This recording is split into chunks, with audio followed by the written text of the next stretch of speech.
지난주 설교 제목은 하나님의 형상 회복에 대해서 말씀을 전해드렸죠. 하나님의 형상으로 창조된 우리가 하나님의 형상으로 회복되어야 된다. 그래서 첫 번째로 말씀을 전한 그 말씀이 뭐예요? 하나님의 형상이라는 의미가 무엇인가? 하나님의 형상, 형상의 의미가 무엇인가?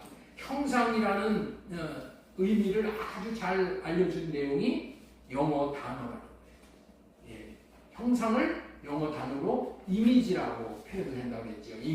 이미지라는 것은 사진이라는 의미가 있는데, 하나님의 형상이란 사진이 실물과 같듯이 하나님과 우리가 같은 모양이라는 거예요. 그리고 이 하나님이 그 본체가 우리 안에 들어와 계시다는 그런 의미라고 전했어요. 이 말은 사람이 어떤 존재냐는 것에 대한 해답이에요. 사람은 그 자체가 하나님의 형상으로 그릇이라는 의미예요. 왜 사람이 이렇게 존귀하냐? 세상 사람들은 사람을 원숭이에서 진화가 됐다고 얘기를 해요. 그 얘기는 뭐예요? 사람은 동물과 같은 수준이라는 얘기를 하는 거예요. 그러나 우리 기독교에서는 그렇게 얘기를 하지 않아요. 사람은 어떤 존재냐? 하나님의 형상으로 창조된 하나님과 함께 하나님의 수준으로 살 수 있는 존재로 우리를 창조하신다는 거예요. 그래서 사람은 그 자체가 하나님의 형상으로 그릇과 같은 의미다. 그릇이라는 의미이고, 성전이라는 의미이고, 교회이고, 혼이라는 의미라고 말씀을 드렸는데, 모두가 다 동일하게 하나님을 모시는 그릇이라고 이렇게 알면은 아주 이해가 쉬운 거예요. 사람은 하나님을 담는 그릇이야, 그렇기 때문에 소중하다. 그릇이 소중한 것은 뭐예요? 무엇이 담겼느냐에 따라서 소중한데, 하나님을 담는 그릇이 우리 사람이다. 저와 여러분이다. 사람을 하나님의 형상으로 창조하셨다는 의미는, 사람은 하나님을 마음 깊은 곳이 이게 지성소야. 지성소. 하나님이 계시는 마음 깊은 곳 안에 하나님을 모시고 하나님이 주시는 마음을 받고 살도록 창조가 되었다. 이것이 창조의 뜻이고, 창조의 목적으로 사람은 창조의 원리대로 살면 성공이고 행복하게 되는 거예요. 따라서 하시겠습니다. 옆에 있는 분에게 축복하시면서, 당신은 마음 안에서 주시는 주님의 마음으로 살면 행복한 존재입니다. 당신은 마음 안에서 주시는 주님의 마음으로 살면 행복한 존재입니다. 두 번째로 전해드린 말씀은 하나님의 형상인 그리스도를 본받고 살아라 라는 소제목으로 전해드렸죠. 우리 사람들은 죄를 지므로 타락을 해가지고 하나님의 형상이 다 깨져버렸어. 그래서 하나님의 형상이 무엇인지를 알 수가 없어. 그런데 알 수가 없기 때문에 하나님을 우리는 누릴 수가 없어. 그래서 예수 그리스도가 하나님의 형상이 어떤 존재인 것을 알려주시기 위해서 예수님이 오신 거예요. 그래서 예수님을 보고 하나님의 형상이 저렇구나 해가지고 예수님의 형상, 하나님의 형상을 우리가 본받으면은 우리가 하나님의 형상으로 회복이 되는 거예요. 회복. 그렇기 때문에 하나님의 형상인 실제의 모습이 그리스도이기에 그리스도의 삶을 본받으면 하나님의 형상에 이르게 된다고 전해드렸어요. 오늘은 세 번째 대지를 전해드릴 텐데, 세 번째는 예수 그리스도의 제자로 사는 삶이 하나님의 형상 회복의 왕도이다. 왕도. 띄워주세요. 형상 회복의 왕도가 뭐예요? 예수 그리스도의 제자로 사는 삶이에요. 그래서 형상 회복에 대해서 형상을 완전하게 회복하게 해준다. 제자의 삶을 살면 그런 말씀을 전해드리려고 했는데, 세상에는 두 종류의 사람이 있는 거예요. 첫 번째 종류의 사람은 자기가 원하는 바를 자기가 이루려고 애쓰고 수고하고 사는 사람이야. 예를 든다면은 백만장자가 되기를 바라는 사람은 돈 버는 방법을 배워가지고 돈을 자기로 벌어서 마침내 백만장자에 이르게 되면은 자기의 목표가 성취되었다고 만족하는 거야. 좋아하고 만족하고 그 성공감을 또 이렇게 알려서 다른 사람들도 그렇게 살게 하는 거예요. 영향을 주는 거예요. 노벨상 요즘에 아주 말이 많죠. 노벨상 타는 것으로 자기가 인생의 목표를 삼았다면은 그 노벨상을 타기 위해서 얼마나 열심히 해. 자기가 원하는 바를 이루기 위해서 열심을 다해 성취하는 사람들이 있잖아요. 대통령이 되기를 원하는 바를 이루려고 또 그런 사람이 있고, 또 판검사가 되기를 원하는 바를 이루는 사람이 있고, 또 세계적인 축구 선수가 되기를 바라서 열심히 성취하는 사람이 있어요. 이처럼 자기가 원하는 바가 이루어지면 성공한 것이라고 여기고 만족을 하는 사람들이 있단 말이에요. 이런 사람이 첫 번째 종류의 사람이야. 그러나 두 번째 종류의 사람은 어떤 사람이냐? 자기가 원하는 바가 아니라 하나님이 원하는 바를 이루며 삶으로 말미암아 그 원하는 바가 이루어지면은 내 인생 성공한 것이야. 이렇게 여기고 사는 사람이 있다는 거예요. 예? 어떤 사람이 있다고요? 두 번째 사람은 자기가 원하는 바가 원하는 바를 이루는 것이 아니라 하나님이 원하시는 바를 이루며 삶으로 또 그 원하는 바가 이루어지면은 그것을 성공이라고 여기고 산다는 거야. 과연 그렇다면은 어떤 종류의 사람이 성공하는 것이 되겠냐는 거예요. 기독교인이라면은 하나님이 원하는 바가 이루어지는 것을 성공한 것으로 알게 되는 것이 당연지사인 거예요. 그렇기 때문에 우리 모두는 자신이 원하는 바가 이루어지기를 바라서 거기에 매진하는 인생을 살 것이 아니라 하나님이 원하는 바대로 살아서 하나님이 원하시는 것을 성취하는 삶을 살아야 진정으로 성공한 것이라고 여기고 최선을 다하고 살아야 하는 거예요. 자, 그렇다면 하나님이 우리에게 원하는 바가 무엇이겠느냐는 거예요. 하나님이 우리에게 원하는 바가 무엇이냐는 거예요. 하나님이 원하시는 바를 알아야지 그 원하는 바를 이루며 살라고 할 거 아니야.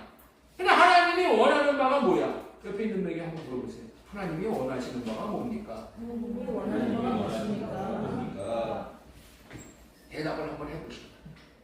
하나님이 원하는 바는 이겁니다. 뭐예요? 대답을 하셔야지. 예. 그러니까 여러분들은 정말 이 자리에 나오신 것이 정말 최고의 복을 받는 거예요. 아멘. 예. 하나님이 원하는 바는 무엇이냐? 답은 제자가 되는 것이에요.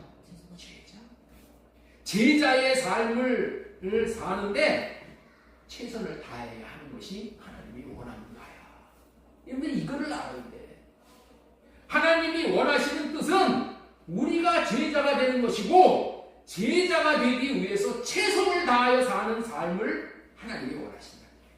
그리고 그 최선을 다하는 삶의 여정을 제자 훈련을 받고 사는 것이다 라는 거예요.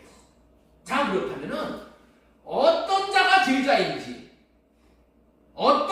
제자인지 그리고 예수님은 제자가 되시기를 얼마나 바라시는지를 아는 것이 너무나도 중요하겠죠. 아니, 내 인생을 제자에게 걸어야 되니까 알고 걸어야 될 거 아니야. 그래서 어떤 자가 제자인지 그리고 예수님은 제자가 되기를 얼마나 바라시는지를 10가지의 내용을 통해서 먼저 우리가 도전을 받았으면 좋겠어요. 그래서 첫 번째로 너무너무 중요한 말씀입니다. 첫 번째, 제자란 열매가 되었다고 주님으로부터 인정받는 사람이다. 이게 제자야. 제자란 무엇이라고요? 열매가 되었다고 주님으로부터 인정받는 사람이 제자야. 자, 우리 8절 보겠습니다. 밑에 절. 너희가 열매를 많이 맺으면 내 아버지께서 영광을 받으실 것이요 너희는 내 제자가 되리라. 이 말씀을 통해서 하나님께 영광이 돌려지는 열매를 맺는 사람이 제자라는 것을 알 수가 있는 거예요. 다시 말해서 제자의 자격이 열매를 맺는 것임을 알려주는 거예요. 많은 사람들은 주님이 기뻐하시는 열매를 맺기 위해서는 자기 자신이 부단히 노력해야 열매를 맺을 수 있는 줄 알고 있어요. 그런데 주님은 그렇게 말씀을 하시지 않고 너희가 내 안에 거하고 내 말이 너희 안에 거하면 열매를 많이 맺게 되고 열매를 많이 맺게 된다면은 내 제자가 된다고 하시고, 내 제자가 누구의 제자야? 예수님의 제자가 된다는 말이에요. 내가 주님 안에, 주님의 말씀이 내 안에 거했을 때, 이게 포도나무 비유잖아요. 이렇게 됐을 때 하나가 된다고요. 포도나무 가지가 포도나무에 붙어있게 됐을 때 열매가 맺혀진다는 것을 여러분들 수련회 때 말씀 전해드렸죠?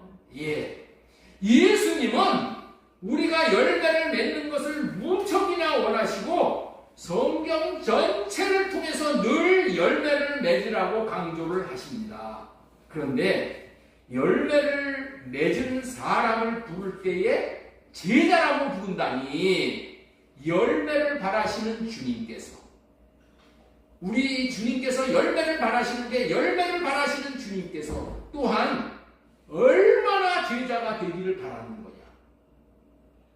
응? 열매를 맺기를 바라시는 예수님께서 열매를 맺는 것이 제자라고 했으니까 우리가 제자가 되기를 그렇게 원하신다. 요한복음 15장 8절 말씀 다시 보겠습니다. 너희가 열매를 많이 맺으면 내 아버지께서 영광을 받으실 것이요 너희는 내 제자가 되리라. 너희는 내 제자가 되리라. 그때서야 제자가 된다는 거야. 그때서야 그걸 제자라고 하는 거야. 열매를 맺어야 제자라고 하는 거야. 여러분들 요즘에 제자 훈련이라고 말들이 많잖아요. 중요하다는 얘기예요. 열매를 맺으면은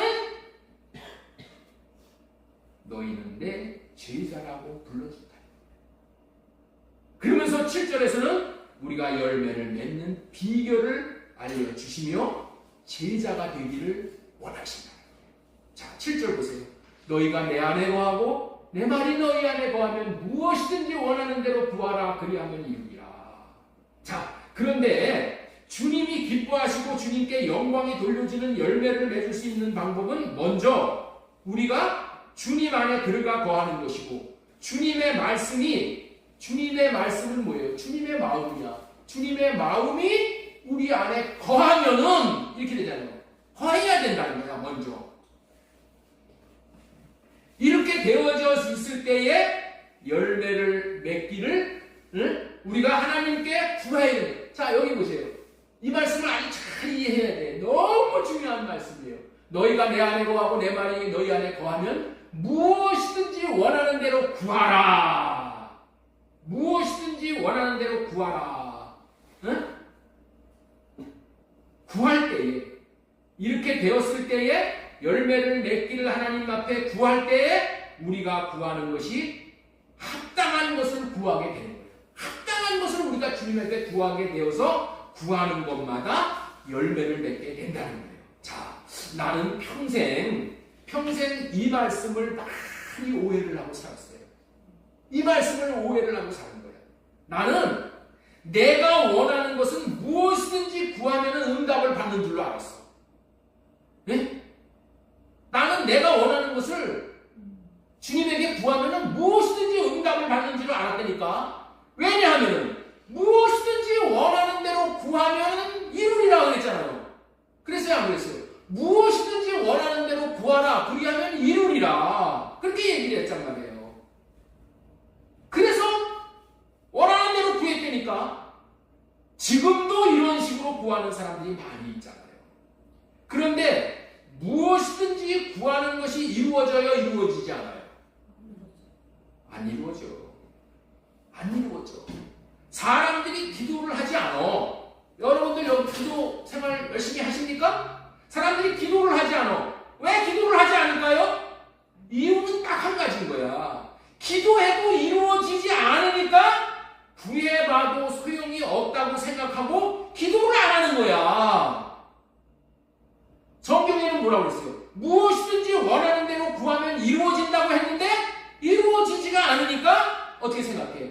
하나님은 거짓말장이야. 하나님은 거짓말장이야. 라고 하든가 하나님은 죽었어. 하나님은 안 계셔. 라고 생각을 하는 거예요. 모두 무엇이든지 원하는 대로 구하면 이루어진다는 말을 오해했기 때문에 이렇게 되는 거란 말이에요. 우리가 무엇이든지 원하는 것을 구해도 이루어지지 않는 것은 왜 이루어지지 않는가? 조건이 있잖아. 너희가 내 안에 거하고 내 말이 너희 안에 거하면은 무엇이든지 원하는 대로 구하라. 그리하면 이루리라. 이렇게 말씀을 하셨어. 그런데 앞에 있는 것은 뚝 잘라버리고 무엇이든지 원하는 대로 네 입을 넓게 열라. 내가 채우리라. 이러고 구했단 말이에요.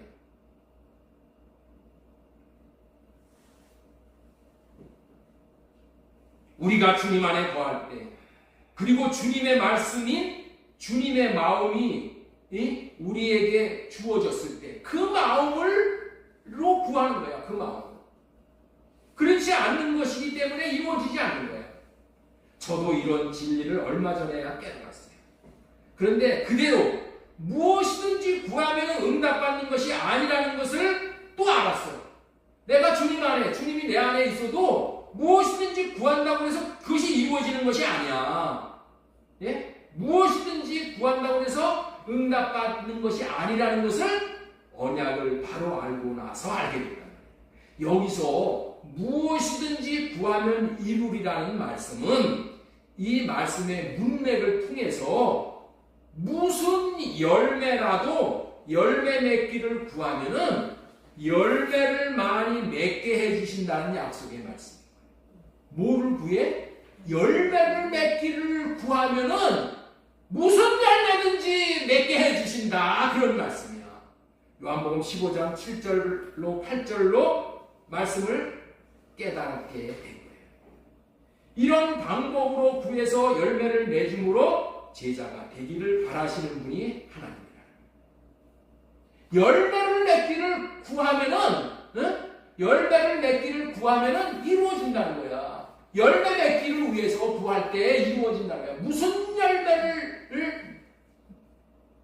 열매를 맺기 위해서 무슨 열매를 맺게 해달라고 구하든지 그에 응답을 하신다.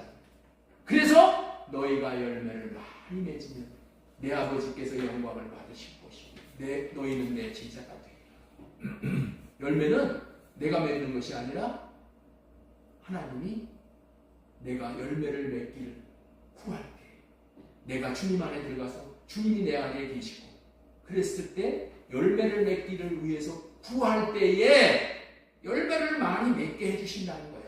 이 본문의 말씀의 의미가. 자, 그렇다면 무슨 열매를 맺기를 위해서 구해야지 열매를 많이 맺게 해주시냐? 무슨 열매를 맺기 위해서 구해야지 열매를 많이 맺게 해주시냐는 거예요. 사람은 두 가지의 열매를 맺어야 하는 거예요. 사람은 몇 가지의 열매를 맺는다고요? 두 가지의 열매.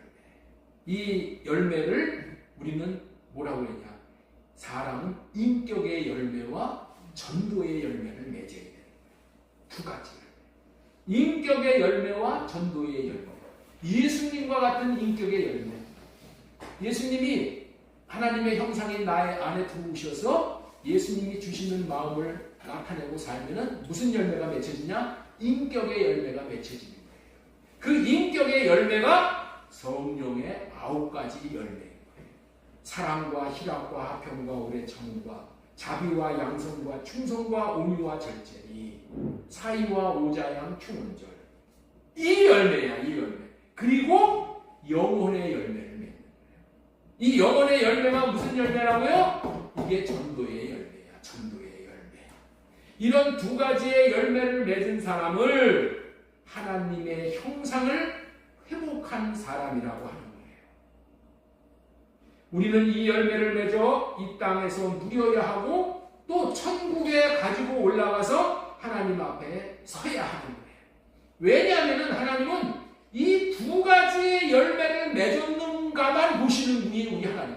우리가 천국에 올라가죠? 하나님은 뭐만 보신다고? 이 두 가지 열매를 맺었냐 이것만 보는 거야. 인격의 열매를 맺었느냐 전도의 열매를 맺었느냐 요것만 보는 거야. 요것만. 이 세상에서 네가 무슨 뭐 부귀 영화 공명을 누렸느냐 이런 거는 하나님은 관심이 없어. 관심이 없어. 오직 두 가지 열매. 인격의 열매를 맺었느냐 전도의 열매를 맺었느냐 요것만 보신단 말이야. 그렇기 때문에 우리는 이런 열매들을 반드시 맺어야 하는데 주님께서는 우리가 주님 안에 주님이 우리 안에 거하면은 무슨 열매를 구하든지 많은 열매를 맺도록 해주신다는 말씀이에요. 이해가 되시죠?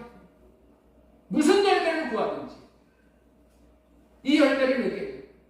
이것이 이런 걸 구해야지 내가 응답을 받는 거예요. 그런데 우리는 뭘만 구해? 하나님 나 돈 벌어 되겠습니다. 나 큰 돈 벌어야 됩니다. 나 우리 아들 서울대학교 들어가야 됩니다.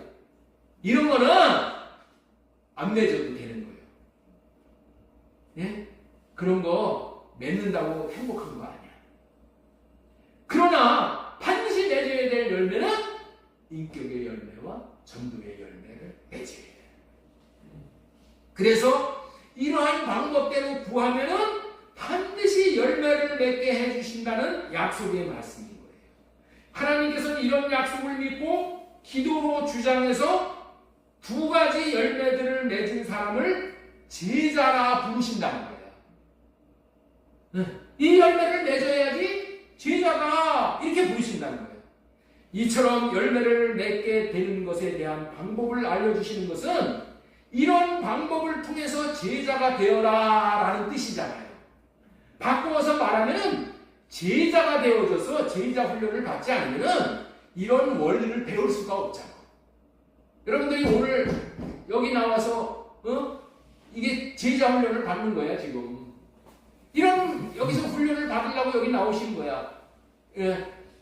놀러 다니지 않으시고 이것이 중요하다는 것을 알고 여기 나오셔서 지금 제자 훈련을 받음으로 인해서 나는 열매를 맺어서 제자가 되어야 되는 거구나. 이런 걸 배우게 되잖아요. 하나님은 내가 제자가 되는 것만을 바라시는 거예요. 다시 말해서 열매 맺는 자가 되기를 바라시는 거예요. 열매도 인격의 열매와 전도의 열매가 있다는 거. 이거를 맺는 거예요. 이거. 그래야지 우리가 하나님 앞에 가가지고 하나님 내가 이 세상에서 이런 열매를 맺고 왔습니다. 이렇게 하는 거야. 이런 자를 하나님께서 축복을 하시고 상을 주시는 거예요. 제자가 되어서 제자 훈련을 받지 않으면 이런 원리를 배울 수 없기 때문에 열매를 못 맺는다는 의미이기도 한 거예요. 그러니 하나님께서 우리가 제자가 되는 것을 얼마나 바라고 또 기뻐하시겠는가. 자명합니다. 우리 주님은 우리들에게 열매 맺는 제자가 되기를 바라시고 원하신다는 것을 잘 깨달았으니까 이제 제자가 되는 것이 얼마나 중요한 일임을 마음에 깊이 새기시고 이런 좋은 제자가 되기를 온 마음을 다해서 힘쓰는 저와 여러분들 다 되실 수 있기를 소망드리고 축원합니다. 자, 지금까지 전해드린 말씀이 뭐였다고 그랬죠? 무슨 말씀을 전해드렸어요? 제자란 열매가 되었다고 주님으로부터 인정받는 사람이다. 자, 그 다음에 두 번째로 전해드린 말씀은 제자란 사랑함으로써 모든 사람들로부터 인정받는 사람이 제자야. 사랑함으로 인해서 모든 사람들로부터 인정받는 사람이 제자라는 거예요. 자, 우리 요한복음 13장 35절 말씀. 새 계명을 너희에게 주노니 서로 사랑하라. 내가 너희를 사랑한 것 같이 너희도 서로 사랑하라. 너희가 서로 사랑하면 이로써 모든 사람이 너희가 내 제자인 줄 아리라. 모든 사람이 너희가 내 제자인 줄 아리라. 새 계명을 따라서 서로 사랑할 수 있게 됨으로 말미암아 세상 사람들이 맞다. 예수 믿는 사람들은 달라. 예수님을 믿는 사람들은 서로 사랑하는 사람들이야 하고 세상 사람들로부터 인정받는 사람들을 제자라고 그렇게 여기신다. 세상 사람들로부터 인정을 받아야 돼. 제자가 된다는 거. 제자는 세상 사람들로부터 인정을 받는다니까. 야, 예수 믿는 사람들은 맞아. 진짜야. 진짜 백이야. 인정을 받는다는 거야. 어떤 목사님이 전철을 타고 가는데 두 사람이 전철 안에서 막 싸우더라는 거야. 그런데 옆에 앉아있는 노인이 이런 말을 했다는 거예요. 야! 왜 전철 안에서 싸우요? 전철 안에서 다 아침부터 왜 싸워? 이 사람들아, 싸우려면은 교회 가서 싸워. 이랬다. 교회 가서 싸워야지 왜 전철에서 싸워? 이랬다는 거예요. 이 사람은 교회가 싸우는 것으로 인식이 되어버린 거예요. 예? 교회가 싸우는 것으로 인식이 되었어요. 이런 건 몇 년 전에 참여교회에서 얼마나 많이 싸웠어요. 그래서 아주 그냥 이 싸우는 것이 교회 되는 거예요. 이 사람은 예? 교인들만 본 거예요. 교회 나오는 사람들. 제자를 못 봐서 그래요. 제자는 어떤 사람이야? 사람들에게 사랑하는 사람이라고 인정받는 사람이 제자야. 그러니까 교인들, 이 교회는 병자들이 모이는 것이 교회야, 원래. 그러니까 싸우는 사람도 있고 다 있는 거야. 왜? 병자를 고치는 것이 교회니까. 병원에 환자를 고치는 환자가 많듯이 교회는 병자를 고치는 것이야. 영적인 병자. 그러니까 문제가 많이 있는 거야. 그런데 이 문제만 가지고 죽을 때까지, 주님 앞에 갈 때까지 이 문제를 가지고 가면 안 되고, 사랑하는 자로 우리가 어떻게 돼요? 세워져야지. 제자가 되어야 되잖아요. 그렇죠? 여러분들 생각해 보세요. 우리 주님이 저와 여러분들이 세상 사람들로부터 서로 사랑하는 사람들이라고 인정받는 것을 원하시겠어요? 그렇지 않겠어요? 답은 당연히 인정받기를 원하시겠죠? 세상 사람들로부터 인정받는 사람을 예수님의 제자들이라고 부른다잖아요. 그래서 제자가 되라는 거예요. 그래서 제자가 되라는 거예요. 제자라는 단어는 아무 때나 쓰는 것이 아니라 인정을 받을 때 쓰는 용어라는 거예요. 그러니 예수님을 믿는 사람, 더 나아가서 예수님의 사람이라고 인정을 받을 수 있으면 제자라는 말이야. 이게 제자예요. 그래서 예수님은 우리 모두가 다 세상 사람들로부터까지 인정을 받는 제자가 되어 제자로 살기를 바라신다는 거예요. 그래서 우리는 이 말씀에 귀를 기울여야 되는 거예요. 또 한 가지를 보겠습니다. 제자란 어떤 사람이 제자냐? 패밀리 타이를 끊었다고 인정받는 사람이야. 패밀리 타이라는 것은 혈연의 끈을 얘기하는 거예요. 혈연의 끈. 자, 우리 누가복음 14장 26절 말씀 우리 같이 읽겠습니다. 시작. 무릇 내게 오는 자가 자기 부모와 처자와 형제와 자매와 더욱이 자기보다 배우자보다 형제들보다 목숨까지도 미워하지 않으면 능히 제자가 되지 못하고. 이 말씀은 가족 관계보다, 혈연 관계보다 주님과의 관계를 더 중요시 여길 수 있는 사람이 제자라는 말인데, 이런 제자가 되는 것을 주님이 바라신다. 이 세상에서 육신의 가족은, 피를 나눈 육신의 가족들은 아주 가깝다고 여기고 살잖아요. 그러나 예수 밖에서의 가족 관계는 이 땅에서 인연으로 끝나는 거예요. 이 땅에서 인연으로 끝나. 아무리 우리 부모가 되고 우리 남편이 되고 아내가 됐어도 믿지 않으면 이 땅에서의 관계로 끝나는 거예요. 그러나 우리가 예수 안에 있는 믿는 사람들은 어떻게 돼요? 죽을 때까지, 죽음이 끝나고 천국 가서도 영원히 한 몸으로 사는 거예요. 한 몸. 한 몸으로 사는 거예요. 한 몸이 뭐예요? 무천이야. 무천으로 사는 거예요. 그러니까 이 영적인 이 몸된 교회의 지체들, 제자들은 너무너무너무너무도 중요한 관계란 말이에요. 가족 관계는 이 땅의 인연으로 끝나는 것이지만 영적인 하나님의 관계는 몸된 교회 지체된 관계인데 위로는 하나님과 하나 된 관계고 옆으로는 지체들과 하나 된 관계, 다시 말해서 한몸 관계라고 하는데 오늘 주제에 따르면 이 관계를 제자된 관계라고 하는데 이 관계는 영원한 관계, 이 관계는 수련회 때 들은 말씀대로 촌수가 없는 그런 무촌 관계, 이 하나 된 관계라는 것을 아는 자들은 하나님의 관계를 우선순위로 생각하기 때문에 하나님과의 관계와 가족들 간의 관계에 충돌이 일어났을 때에 패밀리 타이를 끊을 수 있어요. 끊을 수 있는 거예요. 그렇기 때문에 제자란 패밀리 타이를 끊을 수 있을 뿐만이 아니라 자기 목숨보다 하나님하고의 관계를 소중히 여기는 사람이에요. 그런데 이런 관계에 있는 자라는 것을 인정받은 사람이 제자라는 거예요. 이런 사람이. 여러분들 교회에서 주일날 하나님하고의 관계를 생각하면 예배드리고 하나님으로부터 내려주시는 복을 받아야 되는데 친척 결혼식이 있어가지고 거기를 갔다. 거기를 가면은 갈 수는 있어.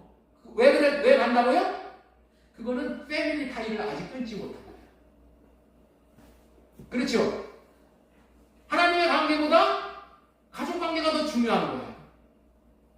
패밀리 타이를 끊지 못했으니까 아직 제자인가 아닌가 그거 곰곰이 생각해 봐야 되는 거예요. 여러분들 하나님과의 관계가 우선적으로 관계가 되어졌을 때에 가족 관계도 잘 되는 거예요. 먼저 하나님하고로부터 관계가 한몸 관계가 되어서 하나님으로부터 생명을 공급받아야지.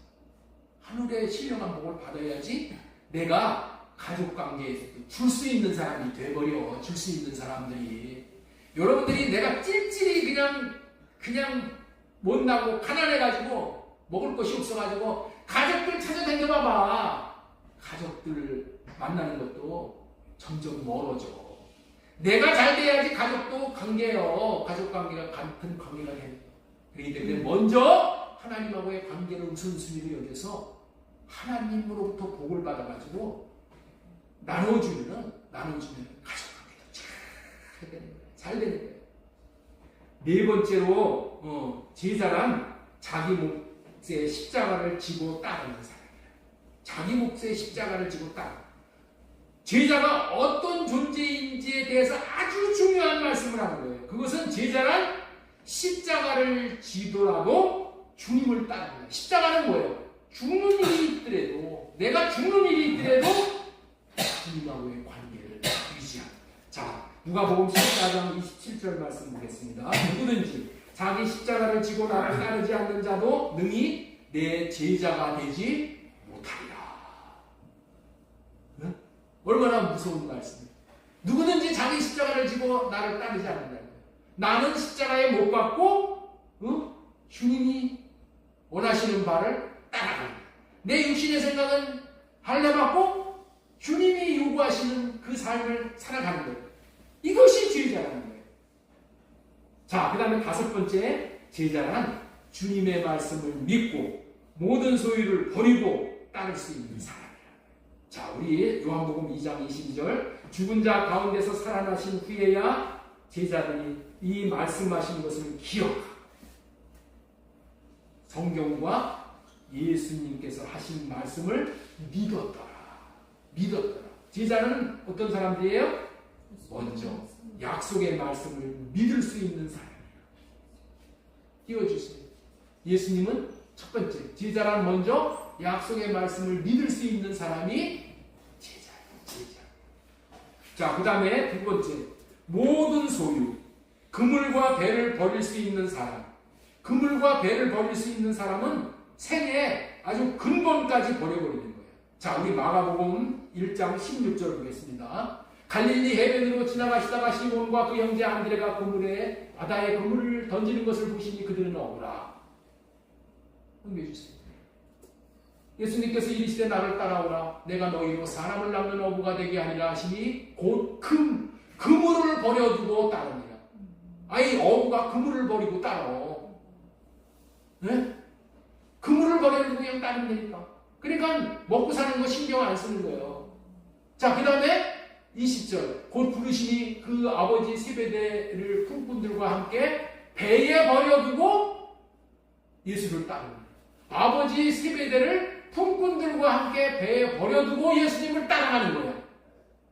여러분들 예수님을 따르는 것이 이렇게 중요해요. 제자라는 것은 주님의 말씀을 믿고 버릴 것은 버리고 예수님을 따르는 사람이 제자래. 그렇습니다. 제자란 먼저 주님의 말씀을 믿고 버리고 따를 수 있는 사람입니다. 약속의 말씀을 믿고 자기의 모든 소유를 포기하고 주님을 잡고 따를 수 있는 사람이 제자라고 하시죠. 당장 먹을 것이 없게 된다 할지라도 배와 그물을 버리고 따라갈 수 있는 사람을 제자라고 부른다는 거예요. 믿는 것까지는 좋은데 어떻게 배와 그물을 버리고 따를 수가 있냐는 거예요. 십자가를 지고 따를 수가 있냐는 거예요. 자기의 생각을 하려받지 않고는 불가능한 거야. 자기의 생각이 뭐야? 예수님 따라가면은 야 우리 처자식은 어떻게 먹여 살리나 이런 생각이 있으면 못 따라가는 거야. 아 예수님 따라가면 예수님이 굶기시게 나 하겠어? 야 걱정 없어. 예수님이 책임지시는 거야.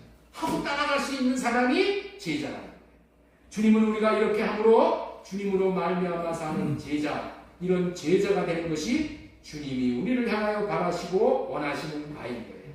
이제 자기가 원하는 바가 이루어지는 것이 아니라 이렇게 주님이 바라시는 바가 이루어지는 것이 성공이라는 말이 여러분들 접수가 이제 되시겠죠? 자, 그 다음에 6번째로 제자란 주님께 배울 수 있는 사람이 제자예요. 제자는 뭐 하는 사람이 제자라고요? 주님께 배울 수 있는 사람이에요. 이게 제자예요. 주님은 가르치심으로 제자들을 만드시는 분이신데 배울 수가 없으면 제자다운 제자가 될 수가 없는 거예요.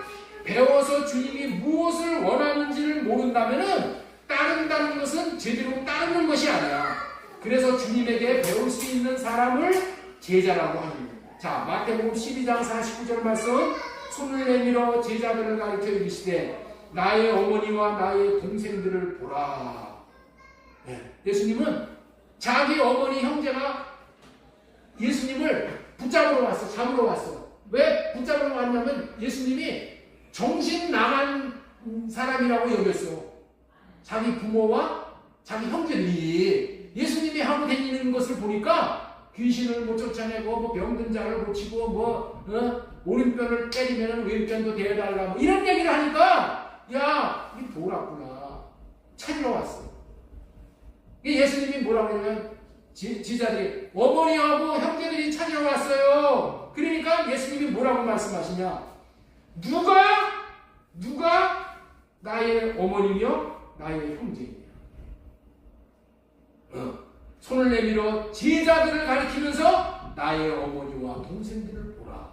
나의 어머니와 동생들은 어떤 사람이라? 주님을 따르는 사람이야. 주님을 따르는 사람. 예수님의 어머니가 누구인지 동생이 누구인지를 가르쳐 배우게 하시는 거예요. 이렇게 해서 예수님이 가르치는 것을 통해서 우리는 야 나의 어머니가 진짜 어머니가 누군가, 진짜 나의 친척이 누군가, 나의 동생이 누군가를 완전히 개념이 바뀌게 돼요.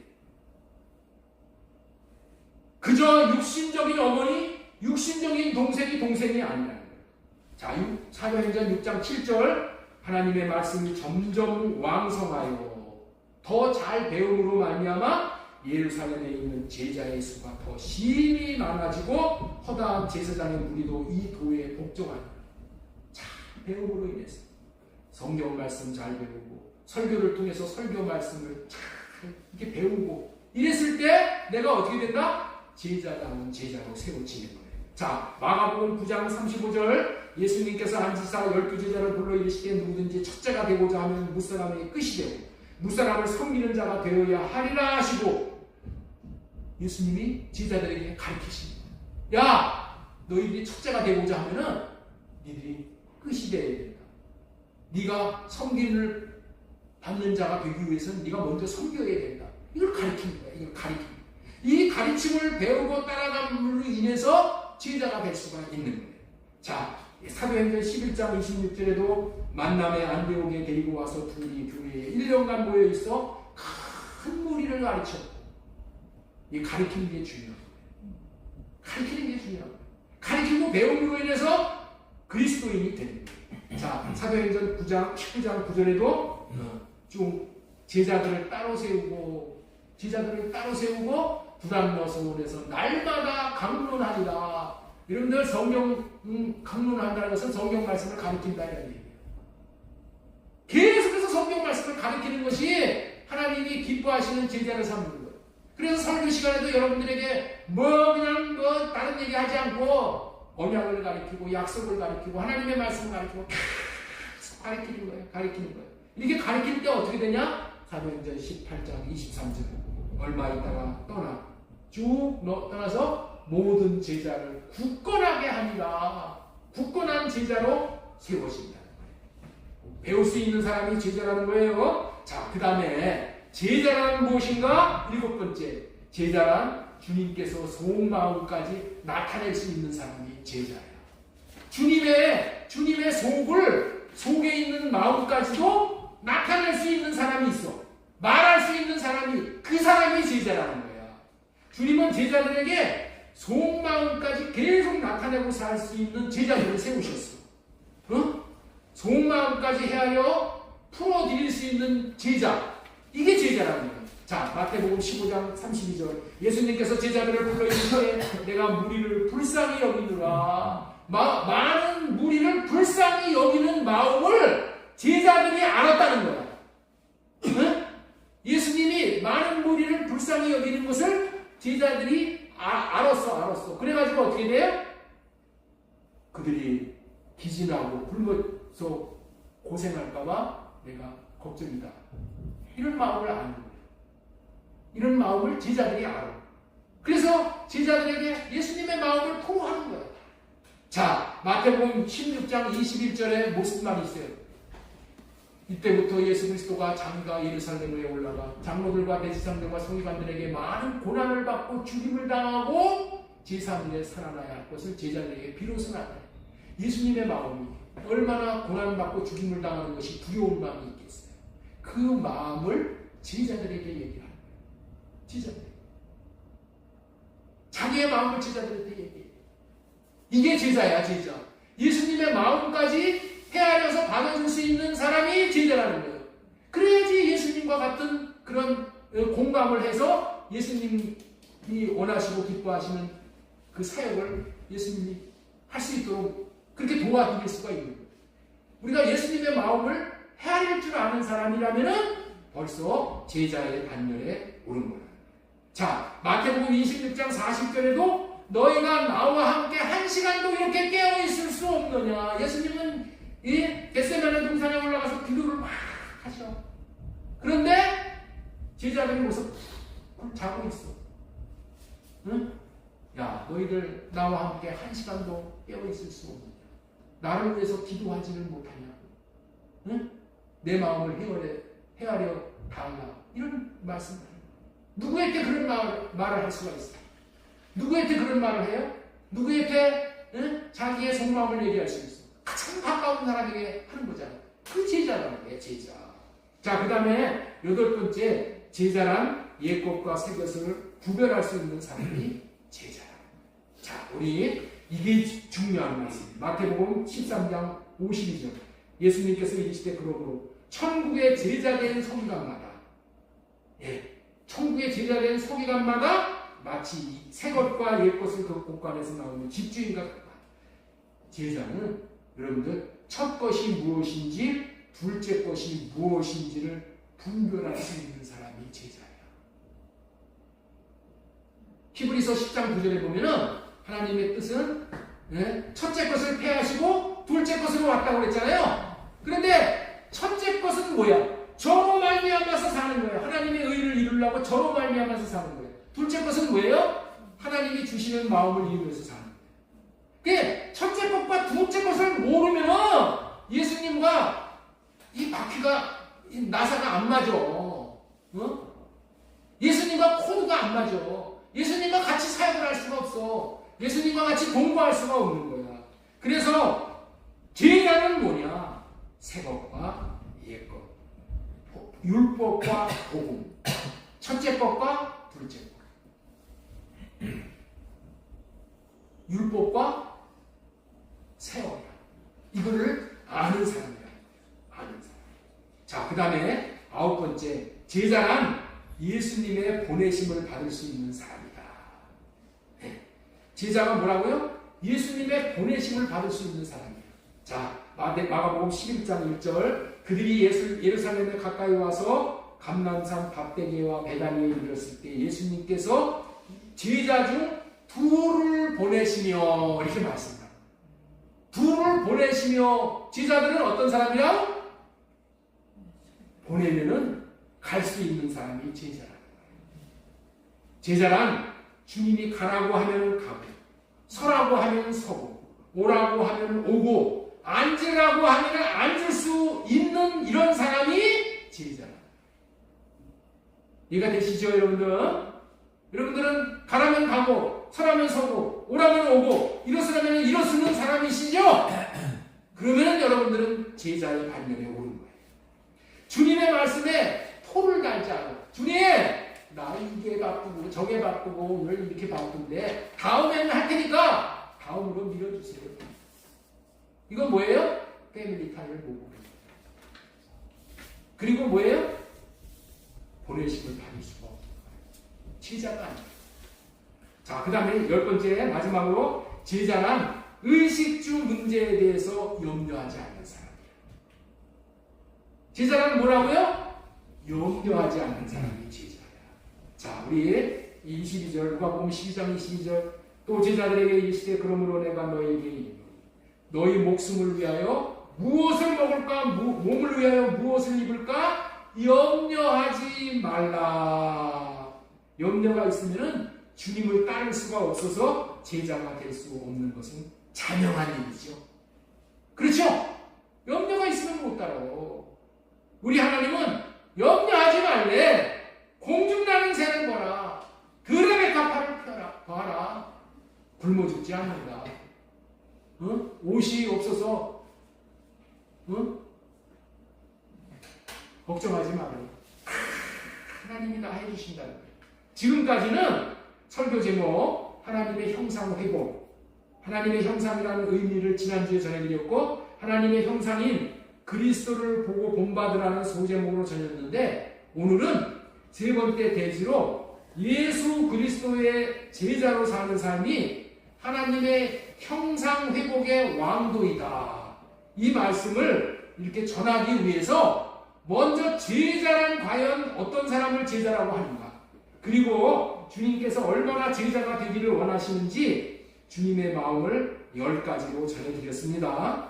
이제까지 전한 이런 제자로 세워질 때 하나님의 형상에 이르게 되어진다는 말씀을 전하고 싶은 말씀이에요. 이런 자의 마음을 성전으로 삼고 주님이 코난에 들어오셔서 주님의 마음을 나타내고 살아갈 수 있는 자가 그리스도의 형상에 이르게 된다는 말씀을 꼭 전하고 싶어서 이렇게 10가지나 되는 제자란 어떤 사람인지를 전할 거예요. 자, 조금만 더 하고 오늘은 마치도록 하겠습니다. 요한일서 2장 6절에 보면은 제자가 무엇인지를 여기 10가지 말씀을 전했잖아요. 여러분들이 기억력이 한계가 있어서 다 잊어버릴 것 같아서 딱 한 가지로 딱 정리를 해서 말씀을 드리려고 해요. 제자란 무엇인가? 단도직입적으로 말하자면은 예수님과 똑같이 사는 사람을 제자라고 해요. 제자란 무엇이라고요? 예수님과 똑같이 사는 사람이 제자야. 요한일서 2장 6절 보겠습니다. 그의 안에서 한다고 하는 자는 그가 행하시는 대로 자기도 행할지니라. 인간 문화재라고 부르는 사람들 중에서 창을 하는 사람들을 잠깐 예를 들어보겠습니다. 인간 문화재가 되어서 창을 하는 사람들도 제자들을 세워 제자들을 가르쳐. 그들이 제자들을 어떻게 가르칩니까? 제자들을 가르칠 때 먼저 스승이 발성을 내리는 거예요. 준양 뭐가 뭐 하면서 나는 뭐 참을 못하니까 이렇게 그렇게 한 곡절을 부르면 어떻게 돼요? 제자가 그걸 또 따라서 춘향 뭐 하면서 따라서 하죠. 그렇죠? 그리고 또 한 곡절을 또 배우면은 또 춘향 월매가 뭐 하면서 또 나아가지요. 그러면 그거 따라서 하잖아요. 예? 하나를 가르치면은 하나를 따라서 하고 둘을 가르치면 둘을 따라서 흉내를 내면서 따라가다 보면은 어느덧 창을 하는 모습이 스승과 거의 같게 되어지는 거예요. 도자기를 굽는 사람도 마찬가지입니다. 피아노를 치는 사람도 마찬가지예요. 그래서 피아노 연주할 때에 자신을 소개하면서 어느 교수에게 사사를 받았는가를 반드시 밝히잖아요. 누구에게 배웠느냐가 그 제자의 수준임을 평가를 하니까 스승이 이런 방법으로 제자를 세우는 것이기에 이런 방식으로 가르치다가 보니까 5 손가락에 안에 있는 사람을 제자로 삼을 수밖에 없는 거예요. 제자로 삼는 것은 많이 삼을 수가 없어. 그래서 이런 사람을 도제라고 부르기도 하는 거예요. 도제식 교육. 스승이 제자를 기초부터 엄하게 훈육하는 1:1 교육 방식. 제자가 오랜 기간을 스승과 함께 하면서 스승의 전문 지식과 기술을 체계적으로 배우는 교육 방식. 이게 도제인데 제자가 이렇게 된다는 거야. 제자가. 예수님도 제자를 세워서 제자 훈련을 3년 동안이나 하셨어. 예수님과 같이 살면서 먹고 마시면서 예수님의 삶을 그대로 살 수 있도록 가르치셨어요. 예수님이 지식을 가르치시는 것으로 끝내버리시면은 수백 명, 수천 명, 수만 명, 수십만 명도 가르치셨을 거예요. 그런데 예수님은 그렇게 하지 않으셨어요. 잘 아다시피 예수님은 12 제자만 세우셨어요. 12 사람만 제자로 부르시고 제자 훈련을 하셨다는 거예요. 왜 그렇게 소수만을 제자로 삼으셨을까요? 삶을 살게 하는 것이 중요하기 때문인 거예요. 삶을 사시면서 본을 보이고 배우도록 하는 것이 많은 사람들을 섬기어 세울 수 없는 거예요. 이런 본을 보이면서 세우는 거는 많은 사람들을 할 수가 없어. 그래서 예수님도 그렇게 하는 거야. 많은 사람들에게 가르치는 것이 중요한 것이 아니라 예수님과 같이 살 수 있는 사람을 한 사람이라도 세우는 것이 중요하기 때문에 이런 방법을 쓰는 거예요. 백날 이론 많이 하고 지식 많은 사람들 1000만 명 와도 소용이 없다는 거예요. 예수님처럼 사는 사람 한 사람이 필요하다는 거예요. 한 사람. 그렇게 제자 훈련을 시키신 예수님은 이제 마지막 승천을 하시면서 제자들에게 또 명령을 하셨어요. 너희들도 내가 너희들을 삶으로 가르치며 제자로 키워낸 것처럼 너희들도 모든 족속에게 가서 제자를 삼으라. 가서 제자를 삼되 그 민족 전체를 제자로 삼아라. 그리고 세례를 베풀고 다시 말해서 할례받고 주님의 마음으로 살도록 가르치라고 명령하셨어요. 이 명령이 너무나도 큰 명령이기에 지상 사명이라고 하는 거예요. 예수님이 하신 가장 큰 계명은 사랑하라는 계명인데 이것이 큰 계명이고 명령이야. 네? 그런데 또 큰 명령이 있는 거예요. 그것을 보고 뭐라고 그랬냐? 지상 사명이다. 그렇게 부르는 거예요. 지상 사명이 뭐냐? 전도해서 제자를 삼아서 가리키라. 그래서 세례받고 다시 말해서 할례받고 주님의 마음으로 살도록 하라고 이 명령을 내리시고 이것이 우리가 받아야 할 아주 중요한 사명이기 때문에 지상 사명이라고 하는 거예요. 자, 우리 마태복음 28장 18절 보겠습니다. 예수님께서 나와 말씀하여 이르시되 하늘과 땅의 모든 권세를 내게 주셨으니 그러므로 너희는 가서 모든 민족을 제자로 삼아. 제자로 삼으시라는 거예요. 제자로 삼는 거예요. 예수님은 뭐에 관심이 있다고요? 제자에게 관심이 있어. 제자로 삼아 아버지와 아들과 성령의 이름으로 세례를 베풀고 할례받게 하고 너희에게 분부한 모든 것을 가르쳐 지키라. 가르치라는 거예요. 배우도록 하라는 거예요. 지키도록 하라는 거예요. 볼지어다 내가 세상 끝날까지 너희와 항상 함께 있습니다. 왜 함께 있어요? 예수님이 가르쳐서 제자로 삼는 것을 도와주십니다. 우리 교회에 와서 설교를 한 바 있는 제 친구 선교사인 지정성 선교사가 브라질에서 복음을 전할 때, 전도 사역할 때 이거 꼭 뒤에다가 이 지상사명하고 현수막을 붙이고 집회를 하는 거예요. 그것을 사진으로 보내준 적이 있어요. 왜 그렇게 하나요? 복음을 전하여 제자를 삼아 가르치는 것이 주님께서 주신 사명이기 때문에 그렇게 하는 거예요. 제자가 되도록 가르치는 것은 가르침으로 배우는 것부터 시작하는 거예요. 그렇다면 예수님께서 왜 이런 지상에서 해야 할 사명을 주시냐고요? 답은 이런 삶을 통해서 우리가 하나님의 형상, 예수 그리스도의 형상으로 회복함으로 하나님의 수준의 삶을 나도 살고 제자로 세워지는 사람도 살 수 있게 하시기 위해서 그렇게 합니다. 그 말씀이 오늘 본문 베드로후서 1장 4절 말씀이에요. 이로써 그렇게 함으로써 인해서 그 보배롭고 지극히 큰 약속을 우리에게 주사 이 약속으로 말미암아 너희가 정욕 때문에 세상에서 썩어질 것을 피하여 신성한 성품에 참여하게 하려 하시는 것입니다. 신성한 성품에 참여하게 하는 것이 이것이 제자를 사는 거예요. 제자가 되면 이렇게 되는 거예요. 그렇기 때문에 우리는 이런 제자다운 제자가 되기 위해서 훈련을 해야 되는 거예요. 좋은 제자로 훈련으로 되어지는 거예요. 이 훈련이 어떤 훈련이라고요? 내 육신의 생각을 나누고 주님이 주시는 마음을 받아서 주님이 주시는 마음을 나타내는 삶, 이런 삶이에요. 그것이 아까 읽은 요한복음 15장 7절 너희가 내 안에 거하고 내 말이 너희 안에 거하면 무엇이든지 원하는 대로 구하라 그리하면 이루리라. 너희가 열매를 많이 맺으면 내 아버지께 영광을 받으실 것이요 너희는 내 제자가 되리라. 이렇게 말씀을 하십니다.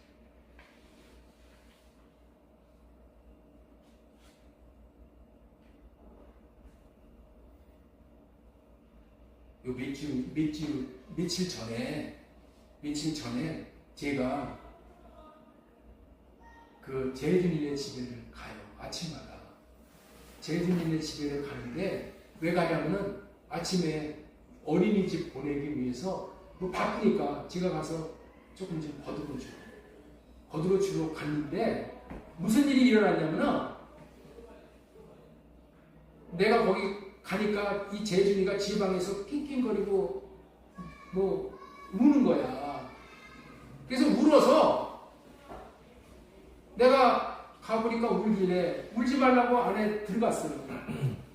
안에 방에 들어갔는데 울음을 끊지 않고 그냥 계속 우는 거야.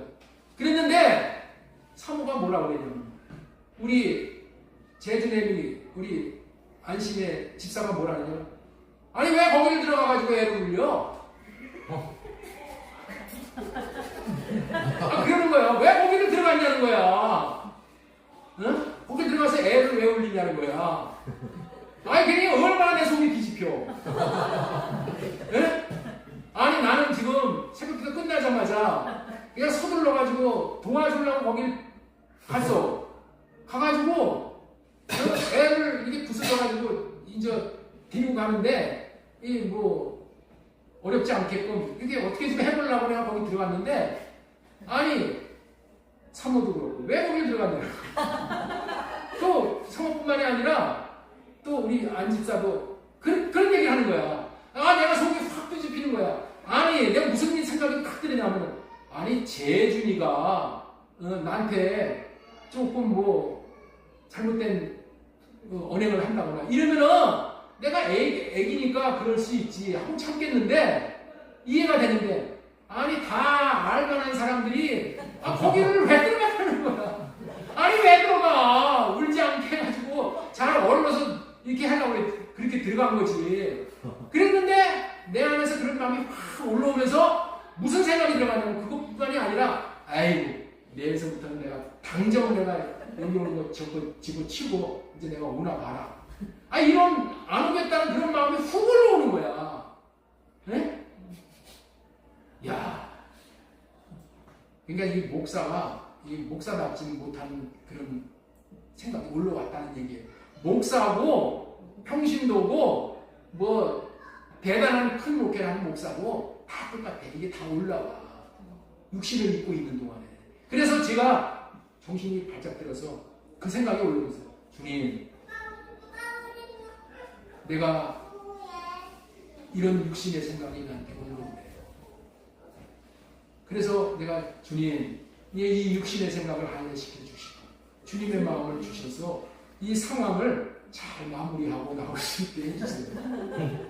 내가 이게 강구를 했더니 우리 주님이 들으시고 내 마음이 쭉 가라앉게 하시더라고요. 가라앉게 했는데 그게 하루 종일 그게 괘씸한 마음이 자꾸만 올라오는 거야. 그때는 그게 넘어갔는데 그래가지고 아이고 이참에 뭐 가는 것도 그거 수고스러운 일이고 가기도 싫고 사실 정작 게으른 마음이 있잖아요. 이번 기회에 안 간다고 하고 그냥 쳐버려야겠다. 이런 마음이 막 올라와서 그런 마음이 올라올 때마다 주님 이 마음 할례시켜 주세요. 그리고 그 다음날 일찌감치 갔어요. 갔더니 내가 삶으로 그렇게 딱 가가지고 실천을 해버리니까 그 마음이 싹 없어져요. 이게 제자의 삶을 지금 살아가는 훈련이야, 훈련. 제자 훈련은 내가 뭐 지식으로 배워가지고 성경에서 이 말씀이 이렇게 돼 있으니까 이거를 내가 큐티 해가지고 이렇게 내가 적용을 해야지 이러고 하는 게 제자 훈련이 아니야. 우리는 그런 제자 훈련을 받았는데 그렇게 해가지고는 내 안에 올라오는 이 분한 마음, 이 판단하고 정죄하고 아주 괘씸하게 여기는 마음을 억제할 수가 없어. 죽일 수가 없어. 우리가 하는 제자 훈련은 뭐냐? 성령을 구하는 거야. 성령님, 내 육신에 오셔서 내 육신의 생각을 할례시켜 주세요. 이 마음, 이게 주님의 마음이 아니면은 분명히 사탄이 주는 마음이니까 이 마음 할례시켜 주시고 주님의 마음을 주셔서 주님의 마음으로 섬길 수 있게 해주세요. 주님의 마음을 구해서 그 마음으로 섬기면서 사는 것이 이게 제자입니다. 이런 훈련을 받아야 돼요. 이런 훈련을 받을 때 처음에는 이것이 잘 안 되더라도 이런 훈련, 성령을 구해서 성령의 도움으로 말미암아 내 육신의 생각을 할례시켜 주시옵소서 하고 구할 때 성령께서 내 마음을 할례시켜 주시옵소서. 내가 요동치 않고 평지풍파가 여기서 일어나지 않고 주님의 마음으로 말미암아 주님의 마음으로 섬겨서 아무 일도 없었던 것 같지. 아무도 몰라. 이게 지금 사모나 우리 안집사가 목사가 그런 마음이 있었는가? 이건 몰랐을 거예요. 몰랐어요. 그런데 나는 요동치고 나는 힘들고 나는 죽을 것 같았어. 내가 사는 방법이 뭐냐? 성령을 구해서 주님의 마음을 구해서 주님의 마음으로 할례받고 그리고 주님의 마음을 나타내고 살 때 천국이 이루어질 것이고 하나님의 나라가 이루어지고 나도 좋고 내 주위에 있는 모든 사람도 살리는 역사가 일어날 거야. 이런 방법으로 우리가 영혼들을 섬길 때 그 영혼들도 하나님의 영광을 보게 되는 하나님의 나타나심을 봐서 천국가 되어지고 우리가 다 같이 살 수 있는 길이 이 길입니다. 그래서 이 삶을 우리 모든 교인들이 같이 누리기를 바라서 이 말씀을 계속 전하는 거예요. 내가 살아야 돼. 내가 살아야 돼. 먼저 내가 천국을 누려야지 이 누리는 것을 내 아내가 보고 내 남편이 보고 내 자녀들이 보고 그래서 그것을 통해서 아빠가 성령으로 할례받더니 삶이 변했네.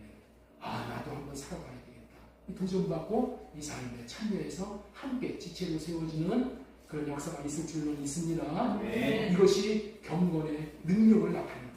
시간이 많이 지나서 그 말씀까지는 못 드렸는데 이렇게 사는 것이 경건의 모양만 있는 자들이 경건의 능력을 나타내고 사는 그런 하나님의 형상만 있는 것이 아니라 하나님의 본체까지도 누리는 그런 삶이 된다는 것을 꼭 기억하시고 이 삶을 한 주간도 사랑으로 말미암아 여러분들도 한 주간 천국을 누릴 수 있는 하나님의 나타나심을 보는 한 주간 되어지기를 예수님의 이름으로 소망드리고 축원합니다.